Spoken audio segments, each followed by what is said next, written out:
ಚಾಯ ಸಂಘದಲ್ಲಿ ನಿತ್ಯ ಸಂಘದಲ್ಲಿ ಇರುವ ಶ್ರವಣ ಜ್ಞಾನ ಬೆಳೆಸುತ್ತ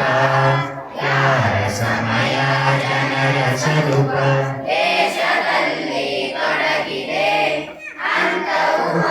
ಉಪಾಧ್ಯಾಯರಲ್ಲಿ ಯಾರು ಸಕಲ ದ್ವಾದಶಾಂಗ ಧರ್ಮಶಾಸ್ತ್ರ ಓದುತ್ತಾ ತಮ್ಮ ಕಾಲ ಜ್ಞಾನ ತಪಸ್ಸಿನಲ್ಲಿ ಕಳೆಯುತ್ತಾ ಯಾರ ಸಮಯ ನಿತ್ಯ ಜ್ಞಾನ ಅಂತ ಉಪಾಧ್ಯಾಯರಲ್ಲಿ ನನ್ನ ತಲೆಯೋಗಾಗಿದೆ ಯಾರು ನಗ್ನ ದೀಕ್ಷೆಗೈದು ಗುರುಗಳಿಂದ ನಿತ್ಯ ಶಾಸ್ತ್ರ ಪಾಠವನ್ನು ಕೇಳುತ್ತಾ